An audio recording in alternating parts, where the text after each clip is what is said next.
My friend has been talking about doing some miracle knots on her locks for so long, but she didn't want to do them herself. So I told her if she got a retwist, I would do them for her. So we took her locks from that to this. This is feather crochet from YGWIGS in the texture water deep wave. The hair was 20 inches and on the website it says 60 grams. I'm not sure if that means each piece or the whole pack is 60 grams.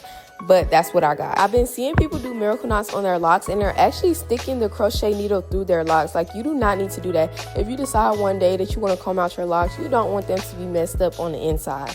So take care of your hair and find different ways to do these styles without damaging it. And I'm going to show you how I did it. Instead of sticking a crochet needle through her lock, I told her to get 2-strand twists because we're going to stick the needle through her twist. As you can see, there's only 1 strand of the lock sticking out and we're going to wrap it around that. And this is the original method. I'm just going to pull the crochet needle through and I'm going to put the ends of the hair through the loop of the thread. For visual reference, this is called a LOCS head knot. If you feel like I'm not showing it good enough, make sure you pause this video, take a screenshot, find a YouTube video doing a LOCS head knot because I promise you it's actually super easy. In the back of her head, I only put 3 pieces on each twist, but towards the front, I started to do 4. I wanted to fill in those gaps, and she said she wanted it to give wigs, so I was trying to add as much hair as possible without making her head look over populated, if that makes sense. The maintenance is the same as any kind of human hair that you use, human boho, a wig, or anything of that nature. You definitely have to make sure the hair is moisturized. You can comb through this hair.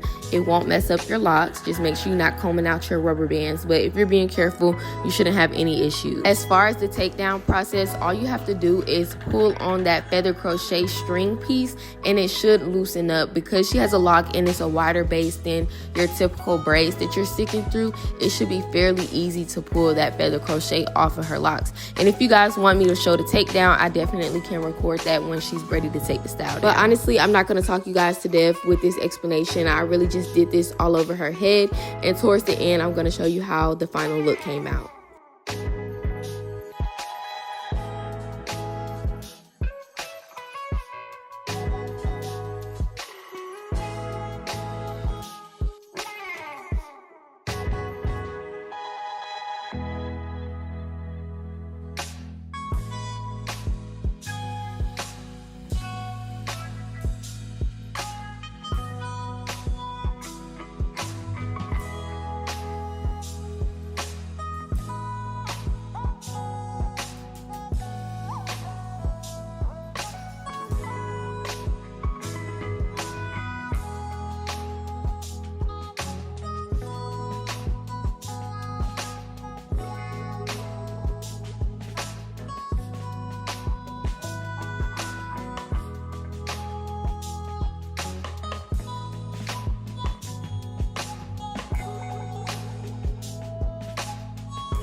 Once you're almost done, you want to go back in and kind of look at the hair, see if there's any gaps.